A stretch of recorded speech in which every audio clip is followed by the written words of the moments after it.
अब CDT क्या है सर? Continental drift theory. ये जो कॉन्टिनेंटल ड्रिफ्ट थ्योरी है ये क्या है, इसके बारे में हम लोग देखते हैं थोड़ा। Continental drift theory.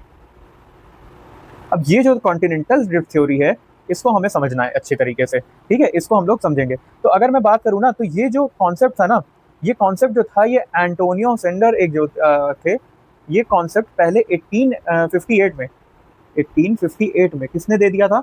एंटोनियो। अब ये आपको देखो इतना ज्यादा इंपॉर्टेंट नहीं है, इंपॉर्टेंट आपके लिए वेगनर साहब ही हैं, सेंडर ने।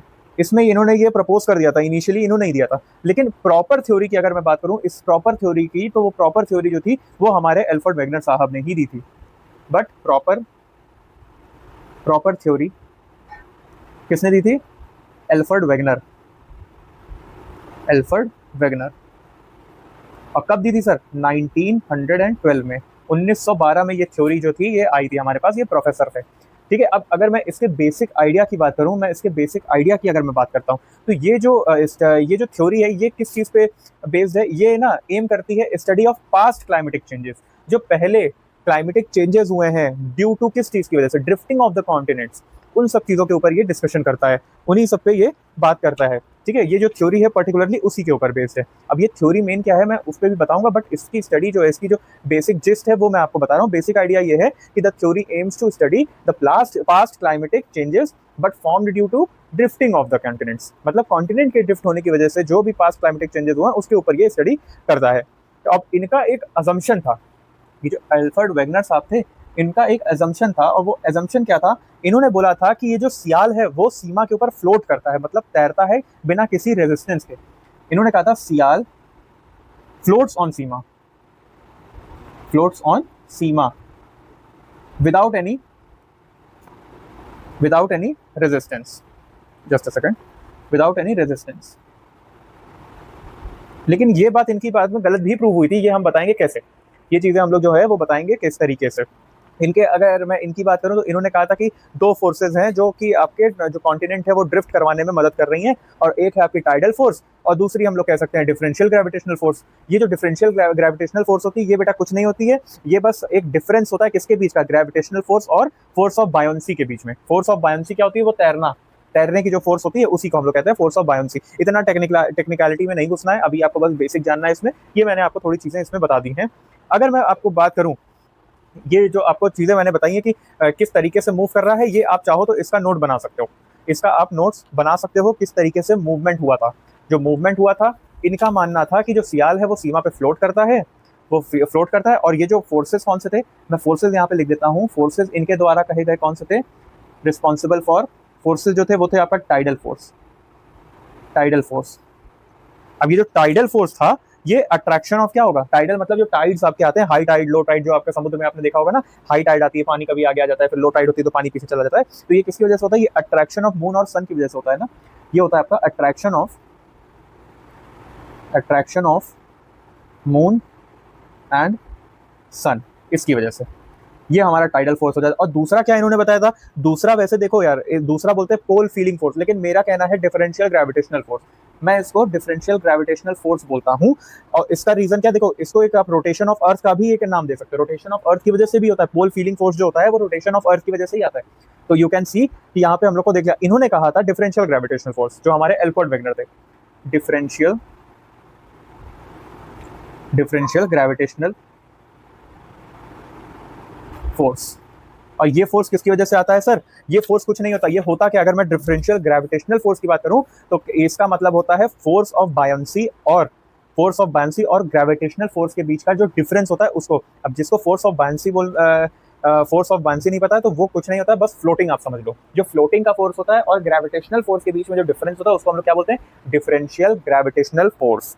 दिस इज द थिंग जो आपको क्लियर हो गई होगी। आप ऐसे समझिए ना, फोर्स ऑफ बायोन्सी का आप ऐसे समझिए कि anything throne into the water that floats. अगर कोई भी चीज हम पानी में फेंक रहे हैं और वो फ्लोट कर रही है, जैसे आप लकड़ी का एक लॉग तो नहीं, बट लकड़ी का एक जैसे पटरा कहते हैं ना, जो इस टाइप का होता है, इस टाइप का, इसको आप फेंकिए तो ये पानी में फ्लोट कर जाएगा, फ्लोट कर सकता है। तो इसको हम क्या बोलते हैं?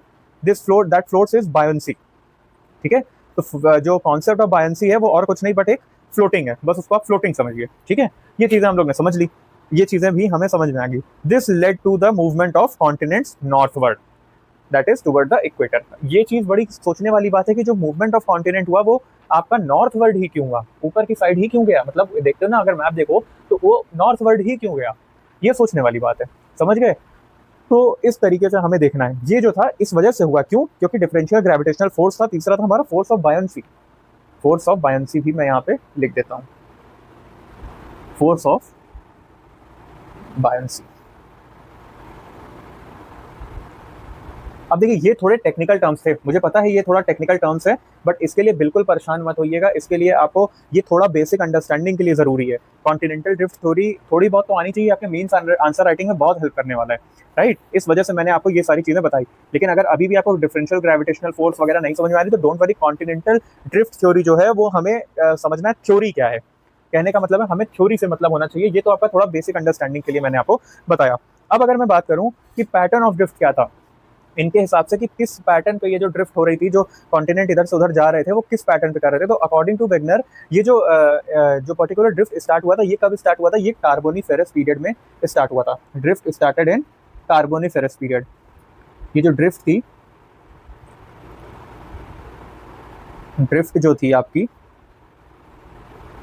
ड्रिफ्ट जो थी वो कब स्टार्ट हुई थी? Started in Carboniferous period.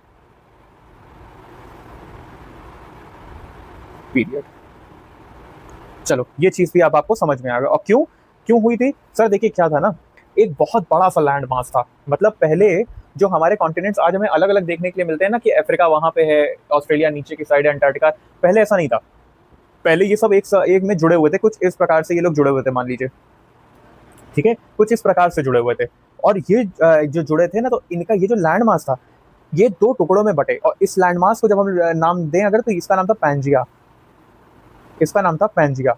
ये एक बड़े लैंड मास में था। और ये जब टूटा, ये जो टूटा, इसको हम लोग क्या बोलते थे? ये पैंजिया बोलते थे। और समझ लीजिए ये अगर पैंजिया है तो इसके आसपास जो ओशन है, ये सब ओशन है मान लीजिए, ठीक है, ये सब जो है ये सराउंडेड बाय ओशन है। इस ओशन को हम लोग, ये लार्ज ओशन था ना, महासागर जिसे हम कह सकते हैं, लार्ज ओशन, इसको सुपर ओशन कहते हैं, सुपर ओशन। अभी मैं इसको मिटा दूंगा, सुपर ओशन। और इसका क्या नाम था? हम लोग इसका नाम दिए थे पैंथालासा। Panthalassa, PANTHALASSA। ये हम लोग इसका नाम दिए थे पैंथालासा। सुपर ओशन का नाम था पैंथालासा, और जो सुपर लैंड था उसका क्या नाम था? उसका नाम था पैंजिया। ये सारी चीजें समझ में आ गई। अब आइए आपको थ्योरी समझाता हूँ मैं। अब आपको मैं थ्योरी समझाता हूँ कि ये थ्योरी है क्या। इसको बस मुझे मिटा लेने दो।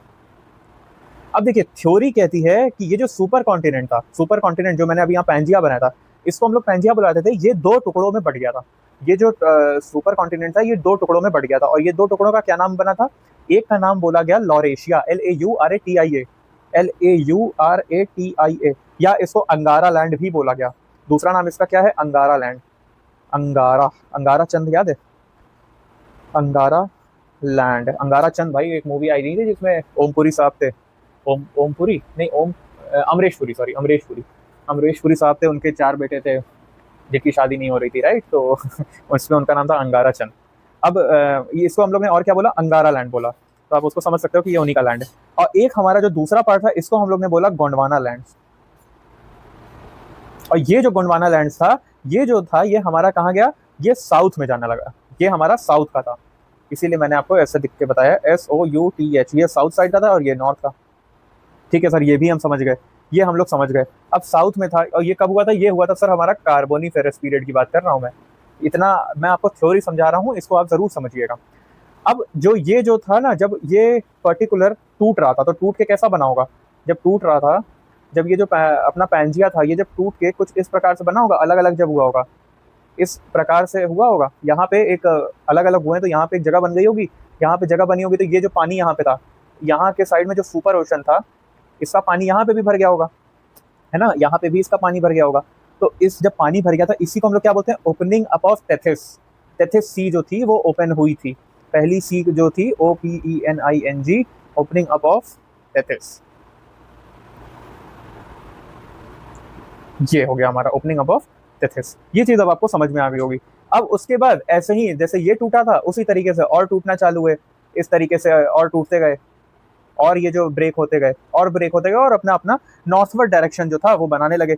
अब अगर मैं बात करूं तो नॉर्थ में कौन कौन से गए थे, अगर मैं बात करता हूँ नॉर्थ साइड में कौन कौन से गए थे, ये इस तरीके से टूटे और नॉर्थ में क्या क्या गए, नॉर्थ में हमें मिला साउथ अमेरिका, है ना, साउथ अमेरिका समझिए ऐसे, ये और टूट के अपार्ट होने लगे। The north and the south America जो है हमारा, नॉर्थ एंड साउथ अमेरिका, इसमें से हमारा क्या, इसमें से जब ये सब टूटना चालू हुआ तो जो हमारा नॉर्थ एंड साउथ अमेरिका है ये कहाँ गया, ये हमारा ड्रिफ्टेड हुआ किस साइड, वेस्टवर्ड की साइड, ये वेस्ट की साइड गया हमारा, ये हमारा वेस्ट की साइड चला। और इसी के साथ कौन सा फॉर्मेशन हुआ, जब ये वेस्ट गया तो फॉर्मेशन किस चीज का हुआ, फॉर्मेशन हुआ हमारा किस चीज का सर बताइए जल्दी, एटलांटिक ओशन का भाई, फॉर्मेशन ऑफ एटलांटिक ओशन। अब आप ये समझो कि मैंने आपको कितना ज्यादा इन डेप्थ पढ़ा दिया ये थ्योरी। हमने क्या देखा कि ये जब टूट रहा था तो जब हमारा नॉर्थ और साउथ अमेरिका था वो वेस्टवर्ड की तरफ ड्रिफ्ट मारना शुरू किया, वेस्ट की साइड जाना शुरू किया। हमारा जो था वो किधर की साइड, मान लीजिए कि ये आपका नॉर्थ अमेरिका, ये वेस्टवर्ड साइड जाना शुरू कर रहा है अब, ये वेस्टवर्ड, और ये जब वेस्ट गया तो इधर भी, तो अगर मान लीजिए कि ये ऐसे वेस्ट गया, जब वेस्ट जाना शुरू हुआ तो ये पार्ट इधर आ गया, है ना, और ये वाला पार्ट भी इधर आ गया, तो इधर फिर से सी अपना जो पानी है वो जगह ले लेगा। तो ये पानी जो है इसको हम लोग क्या बोलेंगे, एटलांटिक ओशन। इसी को हम लोग ने क्या बोला, ये फॉर्मेशन किस चीज का किया इसने, एटलांटिक ओशन का। और जो नॉर्थवर्ड ड्रिफ्टिंग था, पेनिनसुलर इंडिया, अफ्रीका, हमारा जो अफ्रीका था, अफ्रीका, पेनिनसुलर इंडिया, इंडिया, ये सब कहाँ गए, ये नॉर्थवर्ड ड्रिफ्ट मारे, नॉर्थवर्ड ड्रिफ्ट। और ये नॉर्थवर्ड ड्रिफ्ट मारने की वजह से क्या फॉर्मेशन हुआ, इंडियन ओशन का, इंडियन ओशन का। ये हमें देखने के लिए मिल गया कि हम लोग ने इंडियन ओशन का अपना बनवा लिया। अब जो गोंडवाना लैंड था, जो नीचे वाला ये वाला जो पार्ट था, इससे भी तो कुछ ड्रिफ्ट किए होंगे। तो गोंडवाना लैंड जो था ये फर्दर किसमें अपना गया, इसमें गया भाई, जैसे अपना मेडागास्कर, ऑस्ट्रेलिया, ये सभी चीजें इनमें से निकली, अंटार्कटिका, ठीक है, तो ये सारी चीजें भी इसमें निकली। फिर ऑस्ट्रेलिया, इंडिया, अफ्रीका, ये है, ये कंटिन्यू कर रहा है। अभी भी आप देखो तो आपको सुनने में मिलेगा कि एवरेस्ट जो है या हिमालय जो है वो, उसकी जो ऊंचाई है वो हर साल कुछ सेंटीमीटर बढ़ रही है। अब वो कैसे बढ़ रही है, वो इसी ड्रिफ्ट की वजह से ही तो बढ़ रही है भाई। वो इंडिया जो है वो ऐसे ऐसे ऊपर की साइड और ड्रिफ्ट मार रहा है, ऊपर की साइड और ड्रिफ्ट कर रहा है। तो क्या कर रहा है, वो लैंड मास से लड़के इसको ऊपर उठाता चला जा रहा है और ऊपर उठाता चला जा रहा है और ऊपर, इसीलिए तो हमें ये चीज देखने के लिए मिल रही है। होप ये चीज अब आपको समझ में आ गई होगी, राइट। तो this was all about your continental drift theory. Continental drift theory जो एक्सप्लेनेशन था वो मैंने आपको पूरी तरीके से बता दिया है। So this was all about your continental drift theory. अब मैं इसको जरा सा आपको तुरंत ही फ्लो चार्ट की मदद से बता देता हूँ कुछ मेजर इसके टॉपिक्स, समझ में तो अब आपको ये आ ही गया होगा प्रॉपरली। तो ये जो प्रॉपर चीज़ है ये क्या है, ये आपकी क्या है सर, ये आपकी है कॉन्टिनेंटल ड्रिफ्ट थ्योरी। और ऐसे ही थ्योरीज हमें पढ़नी है। अभी इसमें आइसोस्टेसी आएगा, फिर आपके और भी जो थ्योरीज हैं वो भी आएंगी इसमें। तो we have to study all the topics related to this particular thing. अब ये जो कॉन्टिनेंटल ड्रिफ्ट थ्योरी है इस क्या कहती है, अब मैं आपको इस फ्लो चार्ट की मदद से बता रहा हूँ। कार्बोनिफेरस पीरियड लगभग 200 मिलियन ईयर अगो क्या हुआ था सर, एक सुपर कॉन्टिनेंट था। सुपर क्या था सर, कॉन्टिनेंट। और इसका क्या नाम था सर, इसका नाम था पैंजिया। पैंजिया। और ये किससे सराउंडेड था, इट वाज सराउंडेड बाय कौन से, उससे भैया बताइए कौन से वो सुपर ओशन जो था वो क्या नाम था उसका, पैंथालासा सर, पैंथालासा, राइट। ये चीजें हम लोग को देखने के लिए मिल गई। अब इसमें से जो सुपर कॉन्टिनेंट था, नॉर्थवर्ड कौन सा गया था, नॉर्थ में कौन सा गया था सर, नॉर्थ में दो चीजों में ब्रेक हुआ था। नॉर्थ में कौन सा हुआ था और साउथ में कौन सा हुआ था सर। नॉर्थ में जो हुआ था वो हमारा, उसको कहते हैं हम लोग लॉरेशिया, LAURATIA। और हमारा साउथ में जो कहते हैं उसको क्या कहते हैं, गोंडवाना। अच्छा, लॉरेशिया का दूसरा नाम सर अंगारा लैंड, गोंडवाना, ठीक है। ये सारी चीजें हम लोग समझ गए।